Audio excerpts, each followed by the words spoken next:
Tapi tiba-tiba sambil saya di situ merasa ketakutan dan kesepian, dan ibu saya biasa, malah orang awam, bukan wanita yang apa gitu, tapi awam-awam biasa.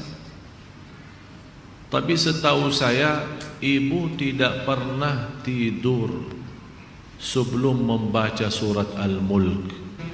Muncul sebuah cahaya di dalam kubur sendiri itu, dan saya berteriak, siapa kamu? Assalamualaikum warahmatullahi wabarakatuh. Pada kesempatan kali ini kita akan mendengarkan kajian dari almarhum Syekh Ali Jaber dan tema salat malam.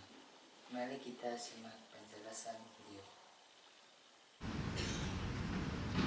Biasa kalau kita mendengar berita ada orang meninggal dunia, karena kita semua akan menghadapi kematian. Tapi yang luar biasa, peristiwa yang terjadi saat dimakamkan. Anaknya menceritakan saat dimakamkan diantar ke kuburan, begitu mendekati kuburan tempat ibunya, malah semua jamaah yang ada di saat itu sangat terasa harumannya kuburan itu. Harum sekali, keluar semacam wangi yang luar biasa, sampai orang pada pandangannya kepada yang lain, barangkali di antara jamaah yang membawa wangi-wangian yang bagus, tapi ternyata tidak, mengalir dari bawah keluar, sampai ada yang malah melihat asap-asapnya. Asap ini bukan asapnya kebakaran, tapi asapnya itu karena wangian dari masuk dari kuburannya.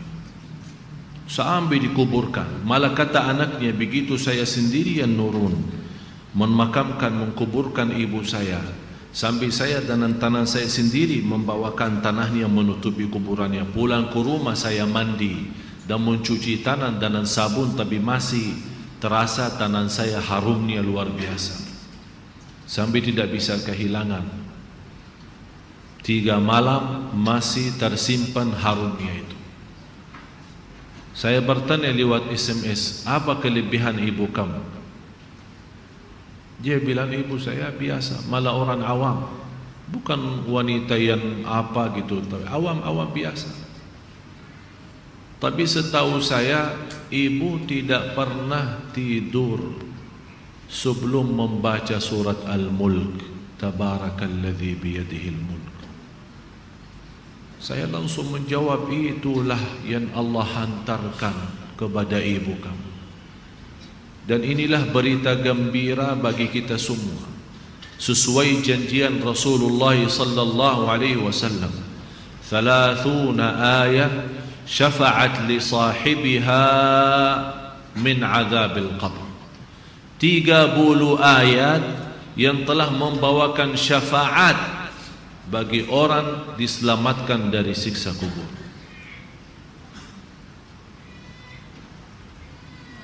Dari situ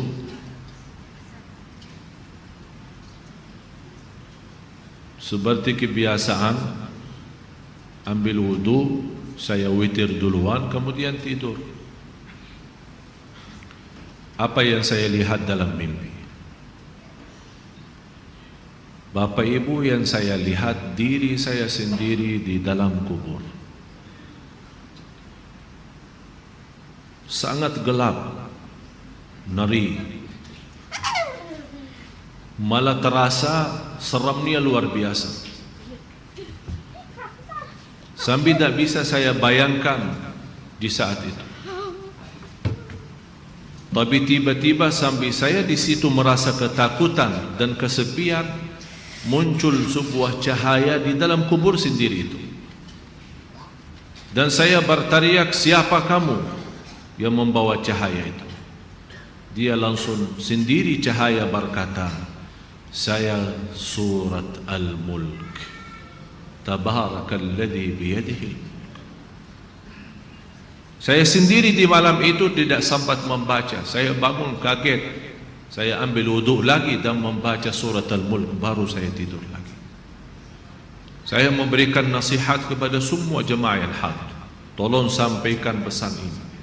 Jangan tidur belum baca surat Tabarak, karena kita tidak tahu kapan saatnya menghadapi kematian. Bisa jadi itu tidur kita adalah tidur yang terakhir dari dunia ini. Mudah-mudahan dengan kita mengkhatamkan hari kita dengan membaca surat Al-Mulk, Allah ampuni segala dosa kita, dan Allah harumkan kuburan kita menjadi taman dari taman surga. Al-Mulk surah yang luar biasa dahsyat. Saya mohon, biarpun ibu-ibu sedang halangan tidak salat, tetap mau tidur, ambil air wudu dan baca surat Al-Mulk.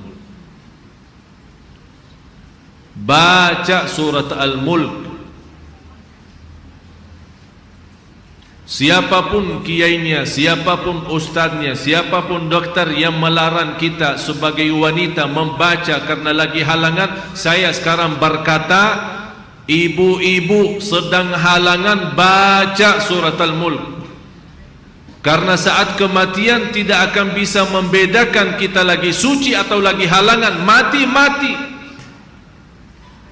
Dan Allah Maha tahu niat kita. Dan lebih baik saat kita membaca sedang halangan, jangan megang Al-Quran langsung, menyentuh Al-Quran langsung, sebagaimana saya jelaskan, bagi sarung tangan atau bagi HP kita. HP kita yang isinya Al-Quran, buka surat Al-Mulk di HP kita dan kita baca. Karena di situ anda bukan megang Quran tapi megang HP. Begitulah kita rasakan. Kalau ya Allah, seandainya engkau mencabut nyawa saya di malam ini, saya sedang halangan, tapi ya Allah saya membaca surat Al-Mulk, niatkan diselamatkan ya Allah dari siksa kubur. Dan harus kita yakini, kita di umur kita di dunia kubur jauh lebih panjang daripada umur kita di dunia. Bisa malah ratusan tahun. Ada di yang sudah di alam kubur 1000 tahun. Ada yang lebih, kira-kira bisa terbayang 1000 tahun. Apalagi ummah yang terdahulu. Oleh karena itu jamaah sekalian, waspadalah, berhati-hatilah. Marilah kita sama-sama menjaga kebaikan itu. Karena sungguh inna rahmatallahi qaribun minal muhsinin. Sungguh rahmat Allah sangat dekat bagi orang yang berbuat baik. Sangat jarak kita menuju ke akhirat sangat dekat, sangat-sangat dekat. Malah jauh lebih dekat daripada rencana kita besok. Jarak kita ke akhirat, jarak kita masuk kubur jauh lebih dekat daripada rencana kita besok. Malah kematian itu jauh lebih mendadak dan lebih cepat daripada kita mengambil suapan makanan. Belum kita sampai menantarkan, membawakan suap makanan sampai ke mulut kita, sudah dicabut nyawa kita. Jauh lebih cepat itu. Oleh karena itu marilah kita sama-sama semua kita punya salah, punya kekurangan. Apa yang kita senang melihat nanti di hari kiamat, jangan perbuat. Apa yang kita ingin ketemu nanti di hari kiamat, silahkan. Apa yang kita takut dan malu dilihatkan oleh Allah nanti di hari kiamat, jangan berbuat. Dan apapun yang kita tulis, senang kita ditunjukkan oleh Allah, silahkan tuliskan. Kalau kita malu dilihat nanti oleh umat manusia dan dilihat oleh para malaikat yang menjadi saksi, jangan tulis macam-macam. Apalagi sekarang terlalu gampang dosa tulisan itu, gampang sekali. Dan HP yang sekarang ada, malah sudah kita megang menjadi tasbih kita, mengganti tasbih. HP, BlackBerry, WhatsApp, SMS, lain-lain. Saya setiap hari hampir terima 100 SMS. Ada yang bertanya, ada yang macam-macam. Dan hanya saya yang balas, ya Allah doakan, jangan menjadi titik tulisannya SMS ini menjadi beban nanti di hari kiamat. Ya Allah ampunilah mereka semua. Itu yang saya doakan. Walaupun saya tidak balas berdoa, tapi Allah yang Maha tahu apa yang saya doakan untuk orang yang kirim SMS atau WhatsApp atau apa saja. Oleh karena itu jamaah sekalian, hati-hati. Bukan masalah sama saya, tapi masalah kita sama Allah. Selalu saya menyampaikan dan mengingatkan kembali, jangan lagi berkata saya tidak enak sama ustaz, saya tidak enak sama keluarga, saya tidak enak sama jamaah. Rubahkan kata itu, berkatalah saya tidak enak sama Allah, saya tidak enak sama Rasulullah sallallahu alaihi wasallam. Kalau memang kita ingin diselamatkan oleh Allah di akhirat, bagi saya dunia ini biar kita susah sepanjang hidup kita sampai mati susah, masih jauh lebih ringan susah dunia daripada nanti susah di akhirat. Harus menjadi tujuan kita akhirat, bukan dunia. Akan Allah datangkan dunia dan akhirat. Ya ayyuhalladzina amanu taqullaha wal tanzur nafsun ma qaddamat lighad wattaqullaha innallaha khabirun bima ta'malun. Orang beriman, bertakwalah kepada Allah dan lihat masing-masing apa yang kita bawa nanti untuk hari esok, hari kiamat. Bertakwalah kepada Allah dan jangan-jangan wala takunu kalladzina nasullah. Jangan-jangan menjadi orang yang melupakan Allah, akan Allah lupakan kita. Kalau Allah lupa sama kita, na'udzubillah, berantakan, hancur, dunia akhirat hancur kalau Allah lupa sama kita. Maksudnya lupa Allah sama kita, artinya Allah tidak mau urus kita lagi, tidak mau bantu kita lagi, tidak menolong kita lagi, tidak mau perhatian kita lagi. Na'udzubillah. Kalau Allah tidak mau perhatikan kita, siapa lagi yang mau perhatikan kita? Kita semua tidak punya Allah yang maha adil selain Allah, tidak punya Tuhan yang maha kasih sayang selain Allah, tidak punya Tuhan yang maha mengampun selain Allah. Biarpun dosa kita sepenuh bumi, tapi kita datang kepada Allah dengan ikhlas dan yakin diampuni dosa kita, dan kita berbuat kebaikan semampu kita, akan Allah ampuni dosa kita semua, biarpun dosa itu sepenuh bumi. Begitulah indahnya kasih sayangnya Allah.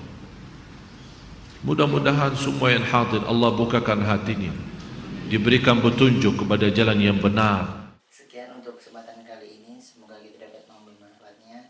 Jangan lupa untuk selalu doakan beliau agar beliau ditempatkan di tempat yang terbaik di sisi Allah Subhanahu wa taala. Sekian, assalamualaikum warahmatullahi wabarakatuh.